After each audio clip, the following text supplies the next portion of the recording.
Hello everyone, I am Vasco. I am currently third year nursing student at MRIMC Ambedkar नगर।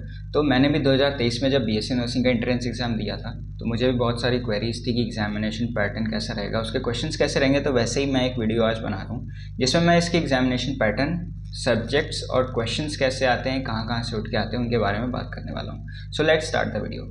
सबसे पहले हम बात करते हैं सब्जेक्ट्स की। साइड में आपको सब्जेक्ट्स दिख रहे होंगे।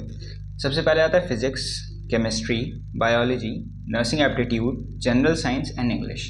ये आपके सब्जेक्ट्स होते हैं जो आपके एंट्रेंस एग्जाम में आने होते हैं।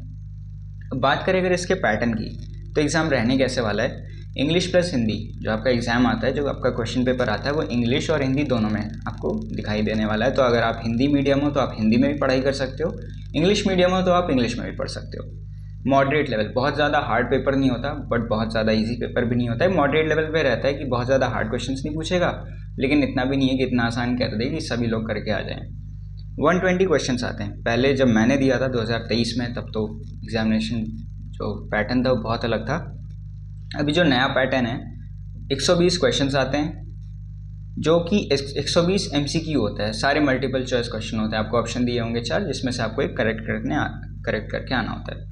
और ये सारे होते हैं 120 मार्क्स के, मतलब कि हर एक क्वेश्चन 1 मार्क का होता है, जिसको करने के लिए आपको मिलता है 2 hours 20 minutes, 2 घंटा 20 मिनट मिलता है, जो कि कुल मिला के होते हैं आपके 140 मिनट। तो आपको 140 मिनट में 120 क्वेश्चन करके आने होते हैं। No minus marking.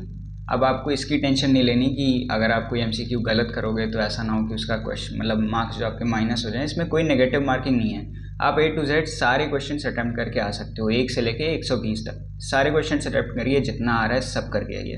कोई नेगेटिव मार्किंग स्टिल अभी तक नहीं बताई गई है इसमें। लास्ट है बोथ हिंदी एंड इंग्लिश। वही चीज़ क्या, हिंदी इंग्लिश दोनों में एग्ज़ाम जो होता है आपका होता है। लास्ट में हम बात करते हैं अब इसके क्वेश्चंस की। अब क्वेश्चंस कैसे आते हैं। फिजिक्स के आपके 18 क्वेश्चन आते हैं, ठीक है।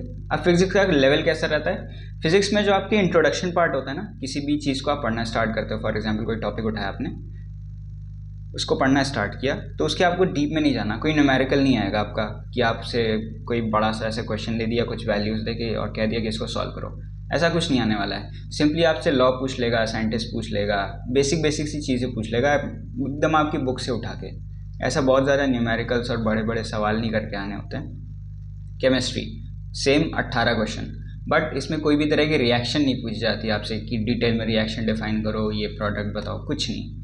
आपको सारे बेसिक कॉन्सेप्ट्स आने चाहिए, वैल्यूज़ पता होनी चाहिए कि हाँ भाई इसकी ये यूनिट होती है, सारी यूनिट्स पता होनी चाहिए। या आप कोई चैप्टर जैसे थ्योरी पढ़ते हो आप, फॉर एग्जांपल आपने अगर 8, 9, 10 से ही केमिस्ट्री पढ़ना स्टार्ट किया, तो अगर आप तब से जितना बेसिक चीज़ें है उतनी चीज़ें आप कवर करके आते हो, तो आप ये जो 18 क्वेश्चन से आप इजीली अटेम्प्ट कर पाओगे। इसमें बेसिक क्वेश्चन जैसे मोल कॉन्सेप्ट हो गया, ये सारी चीज़ें पूछी जाती हैं। अब बायोलॉजी की बात करें, बायोलॉजी से फिर से 18 क्वेश्चन, और इसमें भी बहुत ज़्यादा डिटेल या बहुत ज़्यादा अंदर से घुस के या NCERT के बिटवीन द लाइन से क्वेश्चन नहीं आता। सिंपल आपका लाइन से बेसिक जो आप पढ़ते आ रहे हो ना, 6, 7, 8, 9, 10, 11, 12, बस वही क्वेश्चन आते हैं। वही अगर आप बार बार पढ़ लोगे आपका काफ़ी हो जाएगा। GS की बात करें तो उस टाइम आपके आसपास जो चीज़ें हो रही हैं, या कैपिटल्स पढ़ लो, या कुछ जो फेमस पीपल होते हैं उनके बारे में पढ़ लो, या जो डिग्निटरीज होती हैं, prime minister, ex prime minister, ex president, आपकी जैसे यूपी है तो यूपी का एक्स प्रेसिडेंट, यूपी का एक्स चीफ मिनिस्टर और एक्स गवर्नर जो होते हैं, उन चीज़ों के बारे में पढ़ लो। स्टेट्स में जो स्टेट की कैपिटल्स होती हैं वो पढ़ लो, बस। उसके बाद नर्सिंग एप्टीट्यूड की बात करें तो उसमें बेसिक नर्सिंग जो क्वेश्चंस होते हैं वो पढ़ लीजिए। एक बहुत सारे चैनल है यूट्यूब पे, कहीं से भी कोई भी चैनल पे क्लिक करोगे वो आपको अच्छे अच्छे क्वेश्चंस दे देगा नर्सिंग एप्टीट्यूड, जिससे आपका इजीली कवर हो जाएगा। लास्ट में बात करें इंग्लिश की, भाई इसमें बहुत ज़्यादा डिटेल कुछ नहीं। जो आप अभी तक बेसिकली ग्रामर, आप चाहे इंग्लिश मीडियम हो चाहे हिंदी मीडियम हो, जितनी भी आप अब तक इंग्लिश ग्रामर पढ़ते हुए आए हो स्टार्टिंग से, एडजेक्टिव, नाउन, प्रोनाउन से लेके पार्ट्स ऑफ स्पीच से लेके पूरा टेंस तक, आर्टिकल्स, जितनी भी चीज़ें पढ़ी है, बस वो सारी चीज़ें पढ़ के आ जाओ, दे दो। कुछ नहीं है, सिंपल बेसिक क्वेश्चंस आते हैं, नेगेटिव मार्किंग है नहीं, तो कोई इतनी प्रॉब्लम नहीं होने वाली। बाकी अगर पेपर का लेवल मॉडरेट बोला है तो मॉडरेट ही रहेगा। बहुत टाइम से पेपर में देख रहा हूँ, इतने हार्ड क्वेश्चन आज तक नहीं आए कि वहाँ बैठ के लेंथी आपको डिटेल सॉल्व करना पड़े। अब आपको एक क्वेश्चन पर अगर 1 मिनट का इस टाइम मिल रहा है, तो अब अगर इतने लेंथी क्वेश्चंस देंगे तो कैसे ही होगा।